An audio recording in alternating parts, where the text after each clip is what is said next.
میں اپنی بات شروع کروں گا کہ سیاست میں اور تاریخ میں جتنے بھی نظریات ہمیں پڑھنے کو ملتے ہیں وہ تمام کے تمام نظریات در حقیقت کسی نہ کسی مخصوص مادی اور موروثی حالات کا نتیجہ ہوتے ہیں۔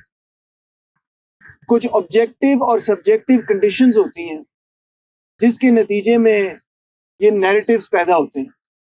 آپ ان کو نیریٹیوز کہہ لیں، آپ ان کو آئیڈیاز کہہ لیں، آپ ان کو ایڈیالوجی کہہ لیں، جو مرضی ان کا نام دے دیں، ہر دور کے وقت میں یہ کسی مخصوص مسئلے کو حل کرنے کے لیے پیدا ہوتا ہے۔ ایز پولیٹیکل سائنس اسٹوڈنٹس ہماری کوشش یہ ہوتی ہے، یا ایز ہسٹورینز، کہ ہم ان آئیڈیاز کو ان کے ہسٹوریکل کانٹیکسٹ میں رکھ کر ہی سمجھیں۔ جب آپ ان کو ان کے تاریخی سیاق و سباق سے نکال دیں گے تو اول تو یہ کہ یہ sense they won't make any sense, سمجھ نہیں آئے گی کہ یہ کیا بات ہو رہی، کیوں ہو رہی ہے، اس کا مقصد کیا ہے۔ اور دوسرا معاملہ یہ ہے کہ جب آپ ایک آئیڈیا کو اس کے تاریخی سیاق و سباق سے نکال دے کے کسی اور تاریخی دور میں لاگو کرنے کی کوشش کریں گے تو انیویٹیبل رزلٹ اس کا یہ ہوگا کہ آپ، اس کا مطلب ہے کہ اس وقت کے حالات کو، نئے حالات کو سمجھ نہیں پا رہے اور آؤٹ ڈیٹڈ آئیڈیاز کو لاگو کرنے کی کوشش کر رہے ہیں نئے حالات پر، جس کے نتائج منفی ہی ہو سکتے ہیں۔ یہ کہنا تو بہت آسان ہے، مگر حقیقت یہ ہے کہ تاریخ میں یہ بار بار ہوتا ہے۔ ایک فیمس ہسٹورین نے کہا تھا کہ the weight of the dead stays on the living، یعنی کہ جو لوگ اس دنیا سے چلے گئے ہیں بہرحال ان کا ایک بھار ہم لوگوں پر آج بھی قائم ہوتا ہے کہ انہوں نے اگر ایک طرح سے چیز کی تو ہمیں بھی اسی طرح سے کرنی ہے۔ تو میں کہنے کی یہ کوشش کر رہا ہوں کہ ہر نظریے کو اپنے تاریخی سیاق و سباق میں رکھ کر سمجھنا ہے۔ یہی کچھ معاملہ نیشنلزم کا بھی ہے۔ نیشنلزم کو بھی اگر سمجھنا ہے تو اس کے تاریخی سیاق و سباق کو سمجھنا انتہائی ضروری۔ اب دیکھیں، جب ہم بات کرتے ہیں قدیم تاریخ کی تو اس میں ہمیں بہت سارے مختلف قسم کے ایمپائر، سلطنتیں نظر آتی ہیں، مگر وہ سلطنتیں نیشن سٹیٹس نہیں تھیں، یعنی کہ اس کے اندر ایک قوم کے لوگ نہیں بستے تھے، بلکہ کئی سلطنتیں تو ایسی تھیں کہ وہ ان کی بنیادی آئیڈینٹی کسی نہ کسی مذہب کے ارد گرد تھی۔ مثال کے طور پہ امید ڈائنسٹی کو ہم سٹڈی کر سکتے ہیں، عباسد ڈائنسٹی کو ہم اسی طرح سمجھ سکتے ہیں۔ کرسچنز کے اندر جو پیریڈ تھا کروسیڈز وغیرہ کا، اس کے اندر بھی ہم ایسی ہی کوئی سچویشن دیکھتے ہیں۔ تو ہمیں یہی نظر آتا ہے۔ آٹومن ایمپائر کا پیریڈ بھی اگر آپ دیکھیں تو تھی تو وہ عثمانی خلافت ٹرکی کے ارد گرد، مگر کئی مختلف قوموں کے لوگ اس کے اندر بستے تھے۔ اور اس پیریڈ کے اندر جب کسی سے آپ شناخت پوچھتے تھے تو اکثر و بیشتر وہ اپنی شناخت یا اپنے مذہب کے حوالے سے بتاتے تھے، یا ہو سکتا ہے کہ وہ اپنی شناخت اپنی قبیلے کے حساب سے بتاتے ہیں، کیونکہ قبیلہ انتہائی اہمیت رکھتا تھا لوگوں کی زندگی کو آرڈر کرنے میں۔ شادی کہاں کرنی، کہاں نہیں کرنی، کس کے ساتھ کرنی، کس کے ساتھ نہیں کرنی، اس طرح کے مختلف فیصلے قبیلے ہی کیا کرتے تھے، یا ذات برادری کا لفظ آپ استعمال کر لیں۔ تو ہمارے خطے کے اندر، بلکہ پنجاب کے اندر جو قبیلہ ہے اسی کو ہم لفظ دیتے تھے قوم۔ مثال کے طور پہ آج بھی اگر کسی سے پوچھیں آپ تھانے میں، اگر کسی کو گرفتار کیا ہو کہ یہ کون سی قوم کا ہے، تو وہ کہے گا جی میں تو جٹ ہوں، یا میں ارئی ہوں، یا میں یہ ہوں، یا میں وہ ہوں۔ عرض یہ ہے کہ وہ یہ نہیں سمجھے گا اس سوال سے کہ تم پاکستانی ہو یا انڈین ہو، وہ یہی سمجھے گا کہ میری ذات، میری برادری کا پوچھا جا رہا ہے، میری قوم سے مراد یہی ہے کہ میں یہ بتاؤں کہ یہ میں سے سوال نہیں کیا جا رہا کہ تم پاکستانی ہو، افغانی ہو، انڈین ہو، ایرانی ہو، کیا ہو، مگر یہ پوچھا جا رہا ہے کہ تمہاری کاسٹ کیا ہے۔ در حقیقت جو ماڈرن کانسیپٹ ہے نیشن کا، اس کے حوالے سے ہمارے پاس تو کوئی لفظ ہی نہیں ہے. ہم نے قوم کا لفظ اس مقصد کے لیے استعمال کیا ہے، ہم کہتے ہیں پاکستانی قوم، مگر یہ لفظ کا یہ استعمال بہت ہی جدید ہے، 100-200 سال سے زیادہ پرانا نہیں. جبکہ وہ لفظ قوم جس میں ہم ذات کی پہچان ڈالتے ہیں وہ تو بہت ہی قدیم ہے. قوم کے لفظ کا جو قدیم استعمال ہے وہ زیادہ درست ہے، یعنی کہ آپ اپنی ذات بتائیں، اپنی برادری بتائیں. اور یہ لفظ کہ ہم ایک قوم ہے، پاکستانی ایک قوم ہے، یہ تو اس کے مقابلے میں ابھی جدید پیداوار ہے. ہمارے پاس کوئی نیشن کا لفظ لہٰذا ہے ہی نہیں. تو نیشنز پیدا کیسے ہوئے؟ یہ کیا معاملہ تھا؟ یہ معاملہ کچھ اس طرح تھا کہ سرمایہ داری نظام جب یورپ کے اندر تیز ہوتا چلا گیا، ڈیولپ ہوتا چلا گیا 16ویں صدی کے بعد، تو ایک نئی قسم کی کمیونٹی بن گئی. پرانی کمیونٹیز کیا تھیں؟ پرانی کمیونٹیز پنڈ کی بنیاد پہ قائم تھی. پرانی کمیونٹیز آپ کہہ سکتے ہیں کہ برادری کی بنیاد پہ قائم تھی، آپ کی ٹرائب کی بنیاد پہ قائم تھی. مگر اب نئی کمیونٹی پیدا ہونی شروع ہو گئی، نئے طریقے سے لوگوں نے ایک دوسرے کے ساتھ ریلیٹ کرنا شروع کر دیا. وہ نیا طریقہ کیا تھا کہ جب منڈی قائم ہو گئی اور لوگ منڈی جاتے تھے، مارکیٹ جاتے تھے چیزیں خریدنے کے لیے، اور خرید و فروخت کے ارد گرد لوگوں کی سماجی زندگی ڈیولپ ہونی شروع ہوئی، تو ان کے آپسی کے تعلقات بھی منڈی کے ذریعے بننے شروع ہوئے. منڈی کی ارد گرد ایک کمیونٹی ڈیولپ ہوئی، اور منڈیوں نے ظاہری بات ہے، مارکیٹس نے ظاہری بات ہے ان لوگوں کو انٹیگریٹ کرنا تھا جو ایک زبان بول سکتے تھے. اگر دو لوگ ایک زبان نہیں بول سکتے تھے تو ان کے درمیان تجارت کرنا بھی مشکل کام تھا. تو لہٰذا منڈی نے لوگوں کو جب انٹیگریٹ کیا تو لینگویج کے ارد گرد انٹیگریٹ کیا. اس طرح سے منڈی کی ڈیولپمنٹ کے نتیجے میں، کیپٹلسٹ مارکیٹس کی ڈیولپمنٹ کے نتیجے میں ایک نئی قسم کی کمیونٹی پیدا ہوئی جو اس مارکیٹ کے ارد گرد اکٹھی ہوئی. اور کیونکہ مارکیٹ میں تجارت ہوتی تھی تو وہ تجارت جو ہے اس کے لیے ایک زبان بولنی ضروری تھی، تو زبان اور منڈی کے ارد گرد ایک کمیونٹی ڈیولپ ہونی شروع ہوئی. اس کمیونٹی نے یہ کمیونٹی آہستہ آہستہ طاقتور ہوتی چلی گئی. اس کا ریلیشن شپ تھا کیپٹلسٹ پروڈکشن کے ساتھ. جیسے جیسے کیپٹلسٹ پروڈکشن بڑھتی چلی گئی، ان کی دولت بڑھتی چلی گئی، اور جیسے جیسے ان کی دولت بڑھتی چلی گئی ان کا اثر و رسوخ بھی بڑھتا چلا گیا. اور پھر ایک وقت ایسا آیا کہ انہوں نے ریاست پر بھی قابو پا لیا، اور ہم نے دیکھا کہ کئی بڑے بڑے انقلاب ہوئے. انگلینڈ کے اندر انقلاب ہوا، مثال کے طور پہ کرومویلین ریولوشن اس کو کہا جاتا ہے، 1648 کا. پھر اس کے بعد ہم دیکھتے ہیں فرینچ ریولوشن 1789 کا، اور 1648 کے اندر کئی اور مختلف ریولوشن.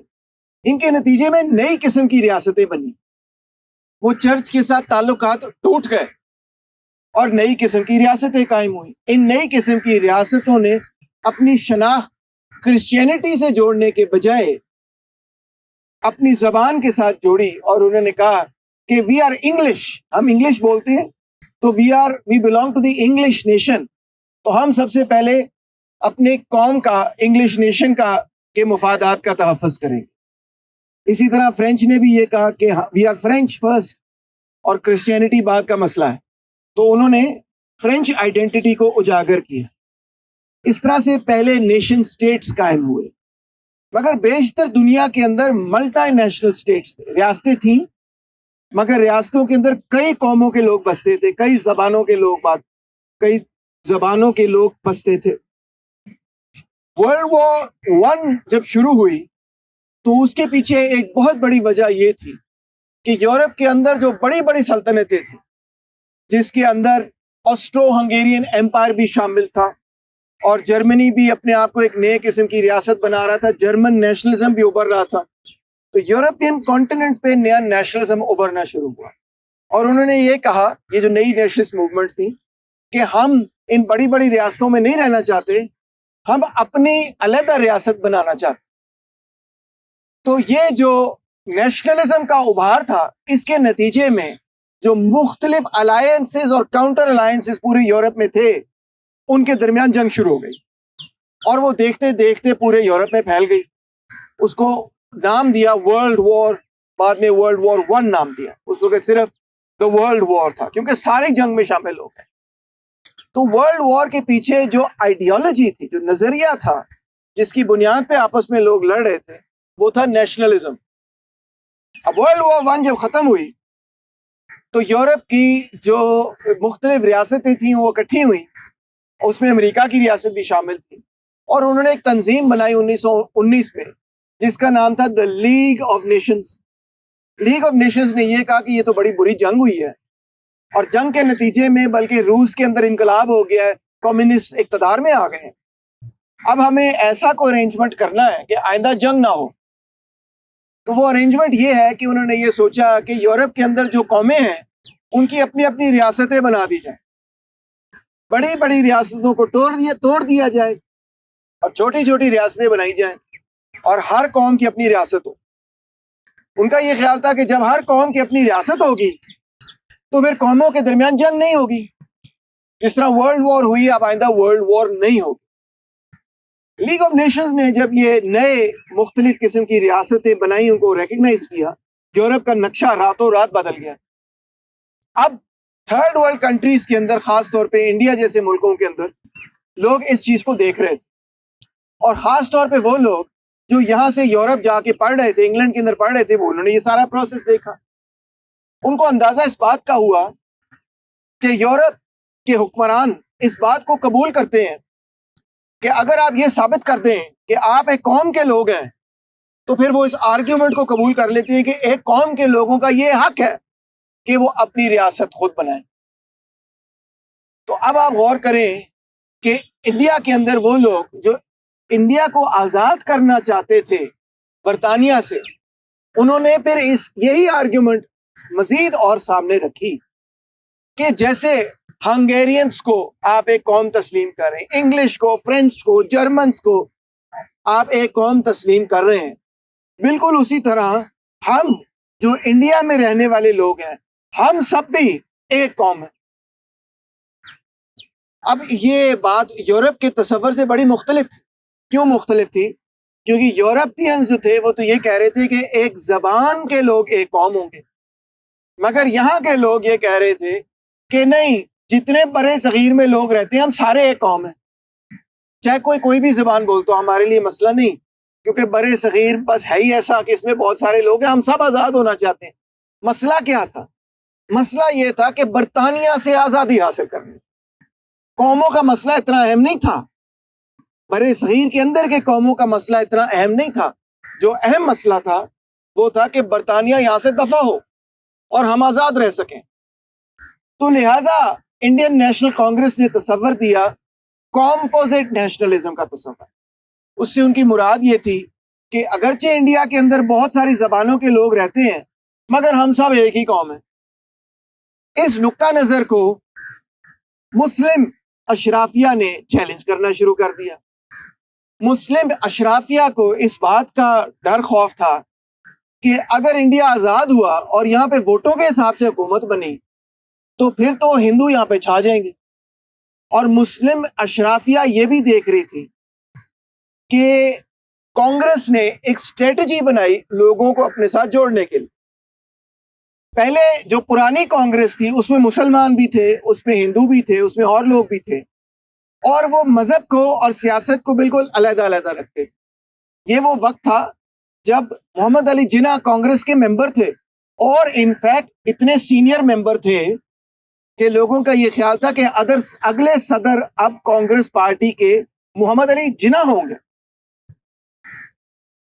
اتنی ہی دیر میں موہن داس گاندھی، جو کہ ساؤتھ افریقہ کے اندر انڈینز کو موبلائز اور آرگنائز کرتے تھے نان وائلنٹ بیسس پہ، اور ان کی تحریک وہاں پہ انتہائی کامیاب ثابت ہوئی، وہ ساؤتھ افریقہ سے برے صغیر واپس آئے، انڈیا واپس آئے، اور ان کو جناح نے بھی ریسیو کیا اور کانگریس نے بھی ریسیو کیا، اور دیکھتے دیکھتے انہوں نے اپنی نان کوآپریشن موومنٹ شروع کی۔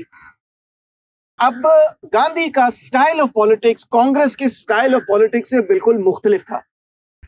کانگریس کے اندر جو لوگ اس وقت بیٹھے تھے وہ ایک قسم کے بابو قسم کے لوگ، وہ بڑے اپر کلاس کے لوگ تھے، سارے بڑے امیر لوگ تھے، نواب تھے، مسلم بھی تھے اور ہندو بھی تھے، اور وہ اسٹریٹ کی پالیٹکس، عوامی سیاست نہیں کرتے تھے، اور جب وہ چھوٹی موٹی ایسی سیاست کرتے بھی تھے تو ان کا انداز عوامی نہیں تھا۔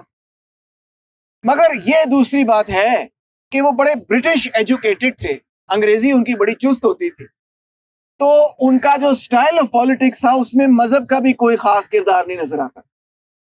گاندھی جب موومنٹ میں انٹر ہوئے تو آپ نے دیکھا کہ انہوں نے جو لباس پہنا اور جس طرح سے وہ عوام کے اندر گئے، نمبر ایک تو وہ بہت عوامی تھا، لوگوں کو وہ بڑا پسند آیا کہ اس میں ایک اپنائیت ہے، یہ ہماری طرح کا بندہ ہے، یہ بابو نہیں ہے۔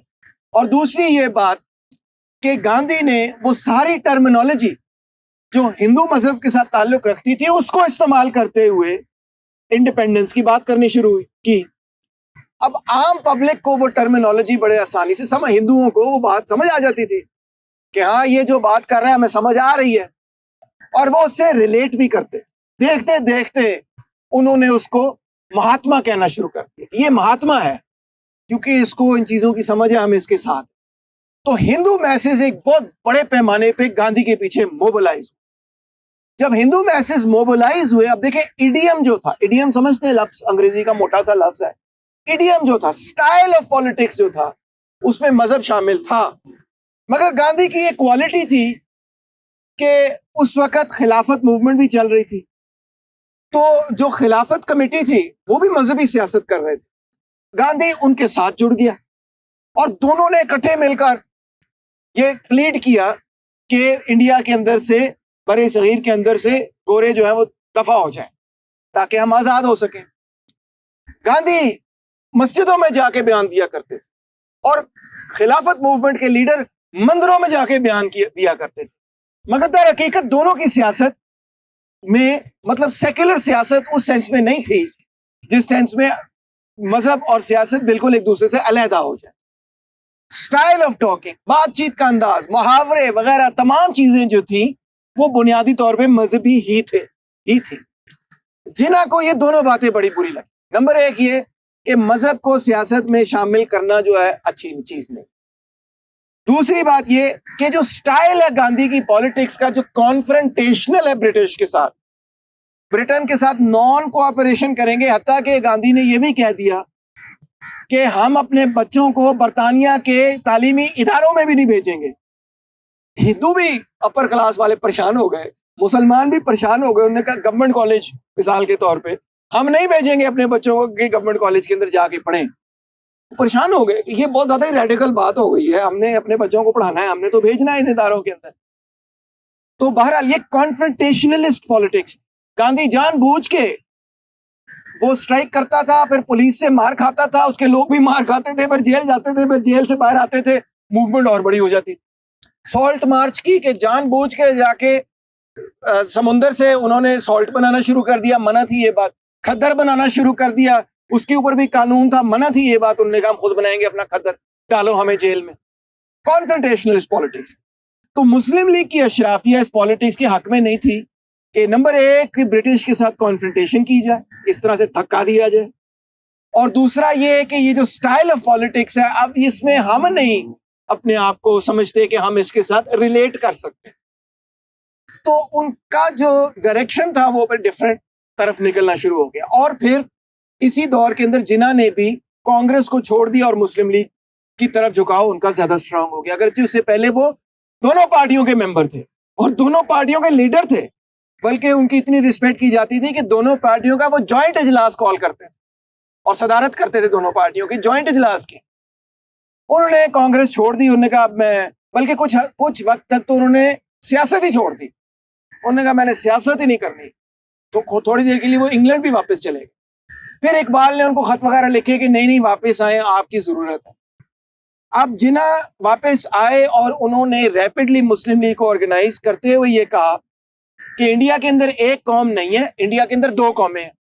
کیوں انہوں نے کہا دو قومیں ہیں؟ ونس اگین جو برٹن ہے اور جو انگلینڈ کے لوگ ہیں اور انگلینڈ کی حکومت ہے، وہ آزادی کی بیسس ہی اس بنیاد پہ ریکگنائز کرتی کہ اگر آپ یہ آرگیومنٹ کریں کہ آپ ایک قوم ہے تو پھر یہ چیز جائز ہو جاتی کہ آپ اپنا ایک علیحدہ ملک بھی، ریاست بھی بنا سکتے ہیں۔ تو انہوں نے کہا دو قومی نظریہ، انڈیا کے اندر ایک قوم نہیں ہے، دو قومیں، ایک ہندو قوم ہے اور ایک مسلمان قوم ہے، اور ہمیں بھی اپنے حقوق چاہیے، اور اس پہ پھر نیگوسیشنز وغیرہ شروع ہو گئی۔ 33 میں آپ کو پتا ہے چودھری رحمت علی نے بات کی ہوئی تھی کہ جی پاکستان نام کے حوالے سے، اس وقت تک مسلم لیگ نے اس نام کو زیادہ لفٹ نہیں کرائی تھی، مگر کانگریس کا پروپیگنڈا یہ تھا کہ یہ تو وہی کر رہے ہیں جو پاکستان والا چودھری رحمت علی کا پرپوزل ہے، تو اس طرح سے وہ نام مسلم لیگ کے ساتھ جڑ گیا۔ ابھی بھی آپ اگر ادھر جائیں کیا نام ہے منٹو پارک، اور وہاں لاہور ریزولوشن پڑھیں تو وہاں پہ پاکستان کا نام نہیں نظر آئے گا، بعد میں ہم نے اس کا نام رکھا پاکستان ریزولوشن، اس وقت اس کا نام صرف لاہور ریزولوشن۔ اچھا جی، تو خیر قصہ مختصر یہ کہ اس کے نتیجے میں پھر آگے بڑھتے بڑھتے پاکستان بنا۔ اب تیسرا بھی ایک نقطہ نظر تھا جو یہاں کی بائیں بازو لیفٹ کمیونسٹ پارٹی کا نقطہ نظر تھا، کمیونسٹ پارٹی آف انڈیا۔ وہ یہ کہتے تھے کہ نہ تو انڈیا ایک قوم ہے، نہ ہی انڈیا کے اندر دو قومیں ہیں۔ انڈیا کے اندر قومیں، اگر قوم کی ڈیفینیشن یہ کی جائے کہ قوم وہ لوگ ہیں جو کہ ایک زبان بولتے ہیں اور اس زبان کی بنیاد پہ ایک کمیونٹی بن جاتی۔ کیوں زبان کی بنیاد پہ ایک کمیونٹی بنیں گے؟ بڑی سادہ سی بات ہے کہ اگر میں فرانسیسی زبان نہیں بولتا اور آپ سارے یہاں لوگ فرینچ بیٹھے ہوتے تو میں آپ سے گپے لگا رہا ہوتا، آپ کو سمجھ ہی نہیں آ رہی ہوتی کہ میں بات کیا کر رہا ہوں۔ اگر آپ جرمن بیٹھے ہوں اور میں آپ سے گپے لگا رہا ہوں اردو میں تو آپ کو سمجھ نہیں آئے گی میری، مجھے سمجھ نہیں آئے گی آپ کی، تو ہم ایک دوسرے کے ساتھ کمیونٹی بنانے میں کامیاب نہیں ہوں گے۔ جب ہماری زبان آپس میں کوئی ایک ہوگی جو ہم بول سکتے ہیں تو اس کی بنیاد پہ ہم کمیونٹی بنائیں گے۔ اگر بالفرض آپ دو زبانیں بولتے ہیں، آپ اردو بھی سمجھ رہے ہیں، آپ پشتو بھی بولتے ہیں، مگر بہرحال مادری زبان آپ کی پشتو ہے، تو سب خواب جب آپ دیکھتے ہیں آپ پشتو میں دیکھتے ہیں، یا اگر آپ پنجابی ہیں تو پنجابی میں دیکھتے ہیں، اپنے سے گپے لگاتے ہیں جب آپ کہتے ہیں کہ میں ڈاکٹر تیمور رحمان کا لیکچر آج سننے جاؤں یا نہ جاؤں، تو کس زبان میں آپ اپنے آپ سے بات کرتے ہیں اپنے ذہن کے اندر؟ پشتو میں بات کرتے ہیں یا پنجابی میں کرتے ہیں، سندھی میں کرتے ہیں، اردو میں کرتے ہیں، انگریزی میں کرتے ہیں؟ جس زبان میں آپ اپنے آپ سے بات کرتے ہیں وہ در حقیقت آپ کی سب سے نیچرل لینگویج، اور جو آپ کی سب سے نیچرل لینگویج ہے جس کو مدر ٹنگ بھی کہتے ہیں کیونکہ ماں سے ہم وہ سیکھتے ہیں، وہ ایسی زبان ہوتی ہے ہمیشہ جس کے اندر آپ بات زیادہ جلدی سمجھ جاتے ہیں۔ بچپن سے آپ بول رہے ہوتے ہیں، ماں سے آپ نے سنی ہوتی ہے، اور اکثر آپ کے دکھ درد اسی زبان میں سب سے اچھی طرح ان کا اظہار کر سکتے۔ ٹھیک ہے نا جی؟ غصہ آپ کو جب چڑھے گا تو پھر آپ اچھی اچھی سیریز قسم کی انگریزی ساری بھول جائیں گے، اور اگر آپ پنجابی ہیں تو اچھی بھلی پنجابی کی گالیاں نکالیں گے، اگر آپ پشتو ہیں تو آپ کو پشتو کی زبان میں بات کریں گے۔ ایسے ہی ہے نا، نیچرل لینگویج میں آ جائیں گے۔ سو اینی وے، تو بات یہ ہے کہ ان کا یہ مدعا تھا، ان کی یہ آرگیومنٹ تھی کہ انڈیا کے اندر نہ تو ایک قوم ہے نہ دو قومیں ہیں، بلکہ کم از کم انڈیا کے اندر 17 مختلف قومیں ہیں۔ کس بنیاد پہ؟ یا پھر 17 ایسے مختلف علاقے ہیں جہاں پہ 17 مختلف زبانیں بولی جاتی ہیں جو کہ آگے چل کر قومیں بن سکتی ہیں۔ جو لوگ ابھی قوم نہیں بنے ان کو بولیں گے ہم قومیت، ٹھیک ہے؟ ابھی وہ قوم نہیں بنے، مطلب وہ بنیں گے آگے جا کے، کیونکہ وہ ایک زبان بولتے ہیں تو وہ جب انٹیگریٹ ہوں گے کسی مارکیٹ کی وجہ سے تو ایک قوم بن جائیں گے۔ تو انہوں نے کہا یہاں پہ 17 قومیں یا قومیتیں ہیں، وہ پوٹینشل قومیں یہاں پہ کم سے کم 17 ہیں، زیادہ بھی ہو سکتے ہیں۔ تو اگر ہم یہ بات مان لیں تو پھر انڈیا اور پاکستان، نہ تو انڈیا ایک قوم ہے اور نہ پاکستان ایک قوم ہے۔ انڈیا بھی اس کا مطلب ہے ایک کثیر القومی ریاست ہے، اور پاکستان بھی اگر ہم یہ بات مان لیں ایک کثیر القومی ریاست ہے۔ اب دیکھیں، جہاں تک کمپوزٹ نیشنلزم کا تعلق تھا یا جہاں تک ٹو نیشن تھیوری کا تعلق تھا، تو وہ اگین جہاں میں نے بات شروع کی تھی کہ تاریخی سیاق و سباق کو اگر آپ رکھیں تو آپ کو سمجھ آئے گا کہ وہاں پہ وہ آرگیومنٹ کیوں کی گئی تھی۔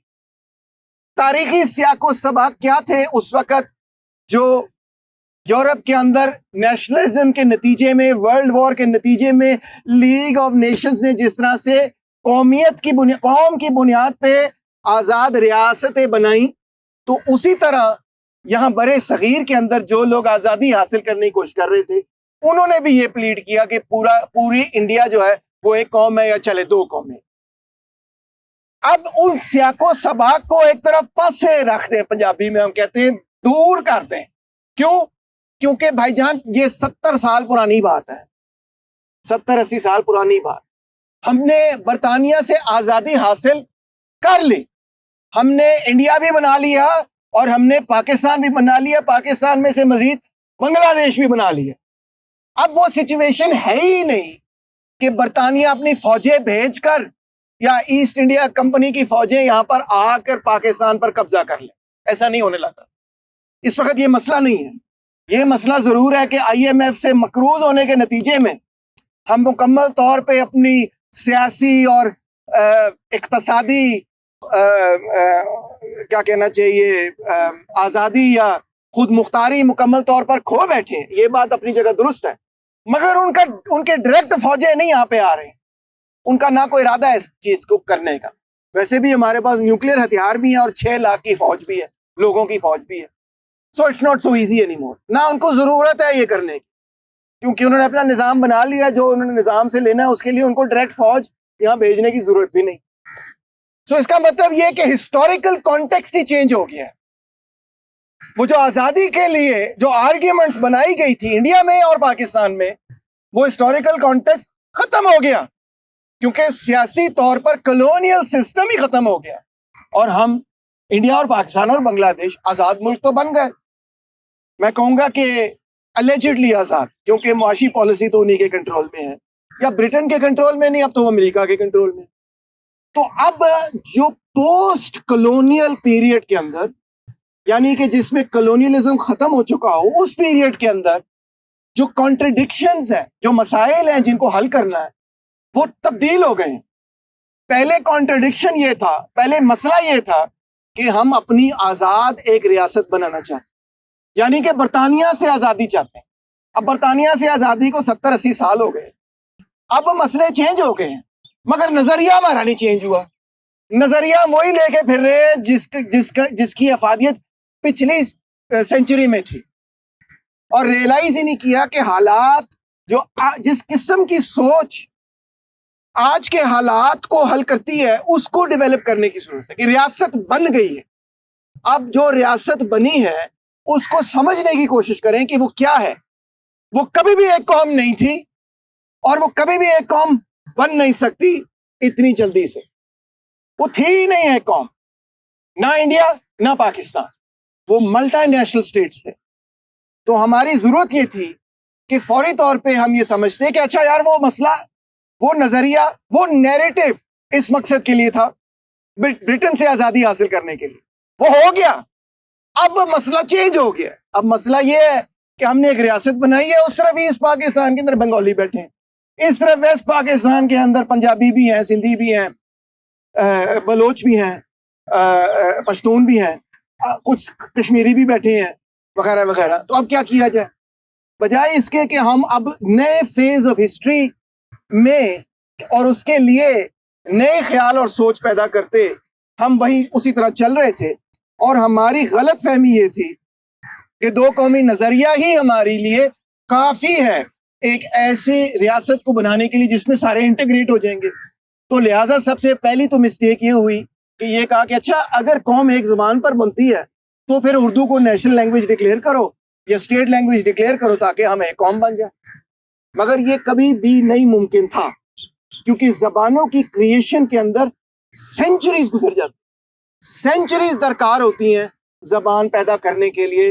اور یہ ایسے فوری طور پہ کوئی حکومتی پالیسی کے نتیجے میں نہیں ہوتا، بلکہ یہ ایک بہت لمبا تاریخی پروسیس ہوتا ہے جس کے نتیجے میں پنجابی، پشتو، سندھی اور زبانیں پیدا ہوتی ہیں. یہ نہ تو آسانی سے بآسانی غائب ہو سکتی ہیں، نہ بآسانی پیدا ہو سکتی ہیں، نہ بآسانی ایک دوسرے کے ساتھ جڑ سکتی ہیں. خاصا وقت درکار ہے. یہ ہو سکتا ہے، یہ ہوتا ہے تاریخ میں، مگر کئی زبانیں ہیں جو پرانے زمانے میں بولی جاتی تھیں اب بولی ہی نہیں جاتی. مثال کے طور پہ لیٹن زبان اب نہیں بولی جاتی. ایک زمانے میں وہ کرسچینٹی کی مین زبان تھی، اب نہیں بولی جاتی، ختم ہو گئی وہ زبان ہی ختم ہو گئی. کئی زبانیں ایک دوسرے کے ساتھ مل کر ایک تیسری نئی زبان انہوں نے بنا لی، پرانی ختم ہو گئی. ایسے ہوتا ہے، مگر اس میں سینچریز چاہیے ہوتی، بہت وقت چاہیے ہوتا ہے، بہت لمبا انٹریکشن چاہیے ہوتا ہے لوگوں کے درمیان کہ 2 زبانیں جو ہیں وہ مکس ہو کے ایک نئی زبان بن جائیں.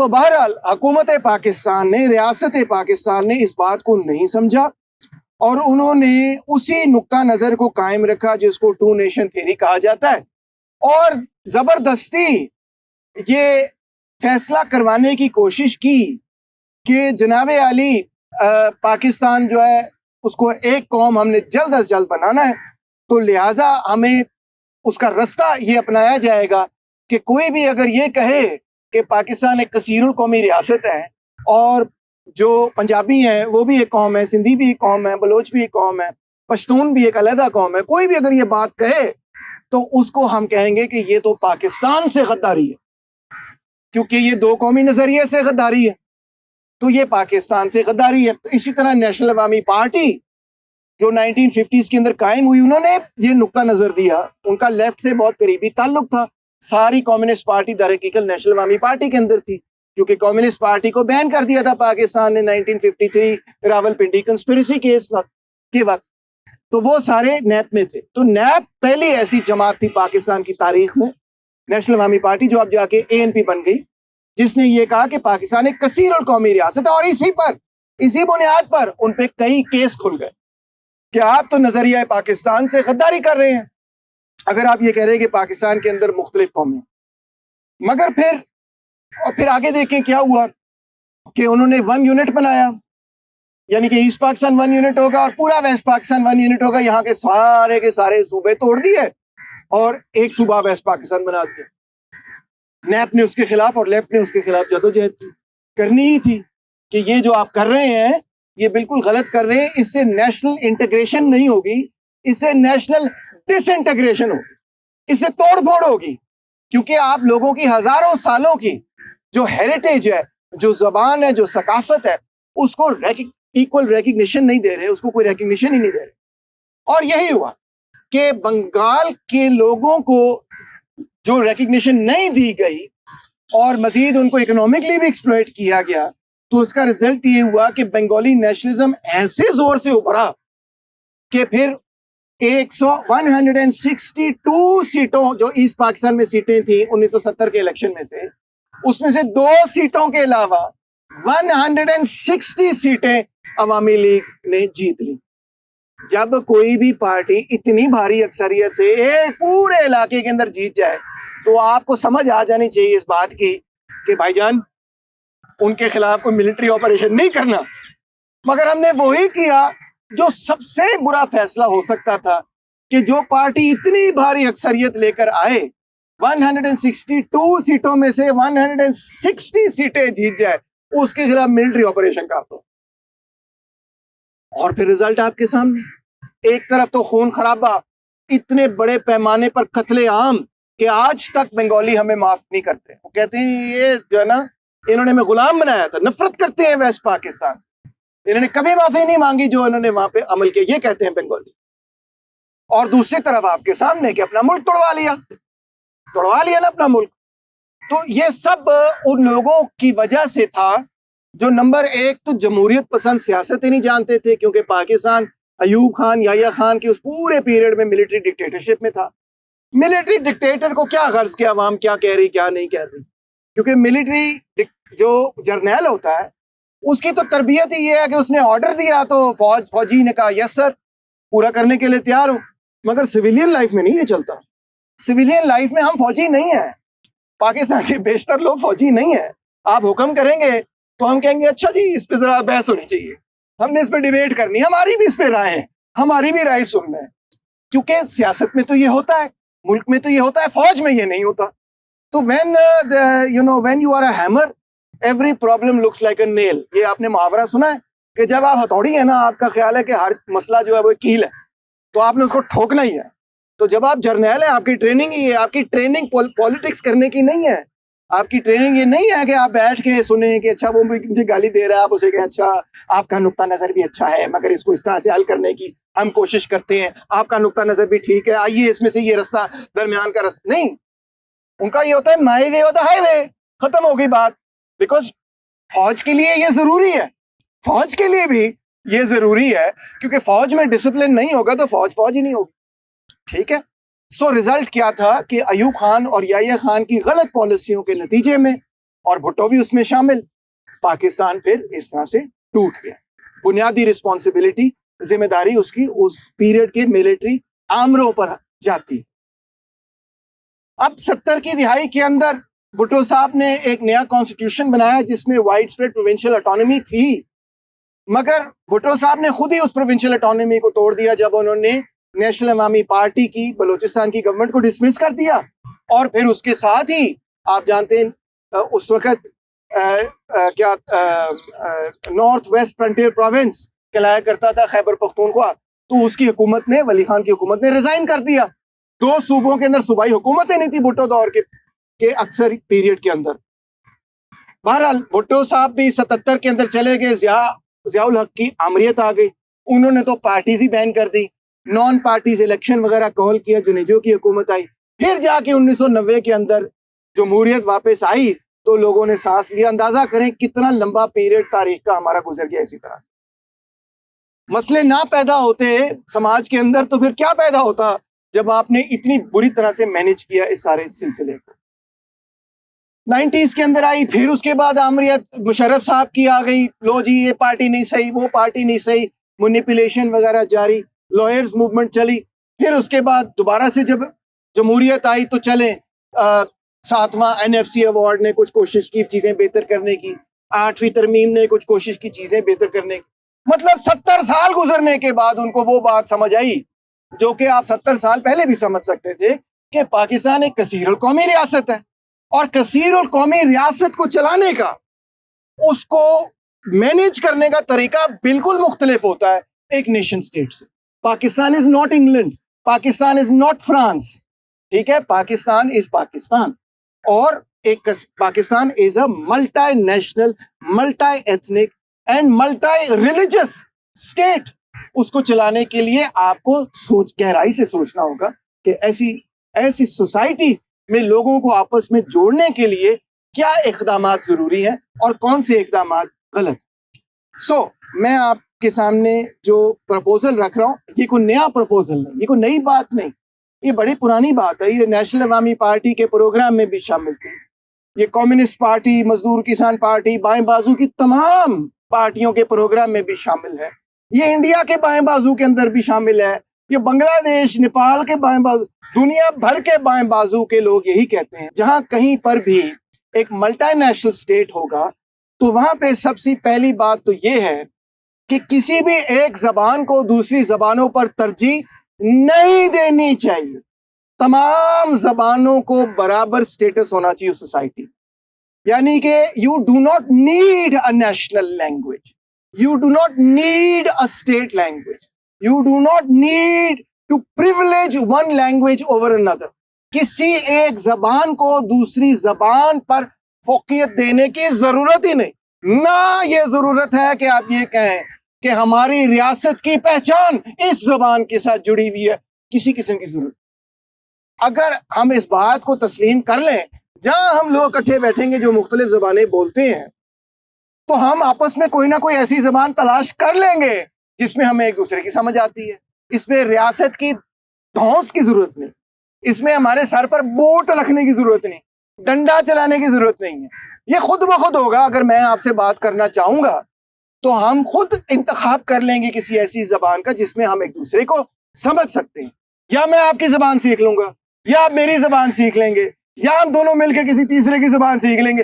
ساڈا مسئلہ اسی آپ کر لیں گے, تہاڈی لوڑ نہیں ہے دے وچ, ٹھیک ہے, تھانوں پہن دی لوڑ نہیں جس کو کہنا چاہیے کہ آپ زبردستی ہمارے سر پر ڈنڈا رکھ کے یہ کروائیں. دوسری بات, اگر تمام زبانوں کو برابر تسلیم کر لیا جائے تو تمام ثقافتوں کو بھی برابر تسلیم کیا جائے گا, کیونکہ ثقافت ہوتی ہی زبان کی بنیاد پہ. آپ کی شاعری, آپ کی گائکی, آپ کا پورا لٹریری ٹریڈیشن زبان کی بنیاد پر. تو مینلی obviously ثقافت ڈریس میں بھی شامل ہے, ایستھیٹکس میں بھی شامل ہے, بہت ساری چیزوں میں شامل ہے, مگر لینگویج بہرحال جو ہے اس کا مرکز ہے. آپ نے اس کا مطلب ہے تمام کلچرز کو برابر تسلیم کیا.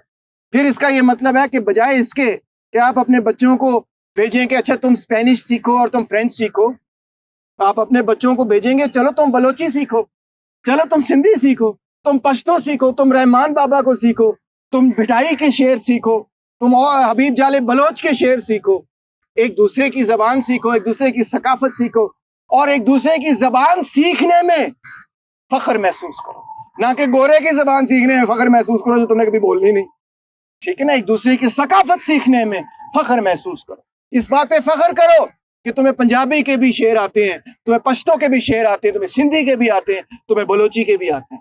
کیسی زبردست اور خوبصورت بات ہے، تم 4 مختلف ثقافتوں کی تاریخ کا جو مجموعہ ہے بن سکتے ہو، ان سب سے سیکھ سکتے ہو۔ جب تم تقریر کرو تو 4 زبانوں کے اندر شاعری سناؤ اپنی تقریر کے اندر، اس سے زیادہ خوبصورت بات کیا ہو سکتی؟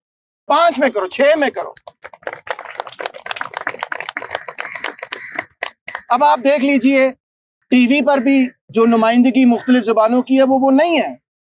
ہم بڑے ہوتے ہیں یہاں پہ، اگر ہم خود کوشش کریں تو پھر ہم ہو سکتا ہے دوسرے لوگوں کی ثقافت سیکھیں، مگر اگر آپ میڈیا کو دیکھتے رہیں گے، اول تو گالی گلوچ کے علاوہ آپ شاید کچھ کم ہی وہاں سے سیکھ پائیں، مگر زبان کے اعتبار سے بھی آپ دیکھیں گے کہ اس وہاں پہ جو کلچرل ڈائیورسٹی ہے پاکستان کی، وہ ہمارے میڈیا پہ سیلیبریٹ نہیں ہوتی، اگر ہوتی بھی ہے تو ٹوکنزم کی حد تک۔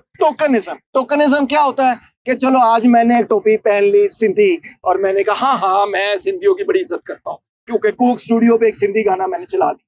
یہ ناکافی ہے، یہ ناکافی ہے۔ میں سیکھنا چاہتا ہوں، میں پاکستان کا شہری ہوں، میں لاہور کا شہری ہوں، مگر میں سیکھنا چاہتا ہوں کہ بلوچ قوم کی کیا تاریخ تھی، کن مسائل سے وہ گزرے، کن لوگوں کی عزت کرتے تھے۔ مجھے کسی سکول نے، میں ایچ ایس این کالج میں پڑھا ہوں، مجھے کسی سکول نے یہ نہیں سکھایا، مجھے کسی سلیبس میں یہ نہیں ملا۔ اور بلکہ عجیب سی بات ہے کہ اگر کوئی پرائیویٹ سکول اپنے سلیبس میں یہ کہے کہ یار ہم اپنے بچوں کو انگریزی بھی پڑھائیں گے، اردو بھی پڑھائیں گے، اور ساتھ پنجابی بھی پڑھائیں گے، تو آپ کو پتا ہے یہاں کے اپنے پنجابی پیرنٹس اعتراض کرنا شروع کر دیتے ہیں، ہائے میرا پتر پنجابی سیکھے گا، اسی سکول بھیجیا سی انگریزی سیکھن واسطے، تسی پنجابی سکھا رہے ہو، پنجابی تو گھر بھی سیکھ سکتا ہے۔ وہ مطلب اسی کے خلاف ہو جاتے ہیں، اسکول کے خلاف پٹیشن کرنا شروع کر دیتے ہیں کہ ہمارے بچے کو پینڈو نہ بناؤ، ہمارے بچے کو صرف انگریزی سکھاؤ، اسپینش سکھاؤ، یہ ٹھیک ہے، پنجابی نہ سکھاؤ۔ ہے نا عجیب و غریب قسم کی بات، بہت ہی عجیب۔ ہم نے اپنے سماج کو کس طرح سے اس کا چہرہ بگاڑ لیا کہ ہم اپنی ثقافت میں کوئی پرائیڈ ہی نہیں محسوس کر سکتے۔ اسی طرح دوسرا مدعا یہ ہے کہ قوموں کے درمیان ڈیموکریسی اور ایکوالٹی، جمہوریت اور برابری، مساوات کے اصول پر چلا جا سکتا ہے۔ ان اصولوں کے بغیر قومیں آپس میں لڑیں گی، لوگ آپس میں لڑیں گے، جہاں انیکوالٹی ہوگی وہاں لڑائی پیدا ہو جائے گی، سیدھی سی بات ہے۔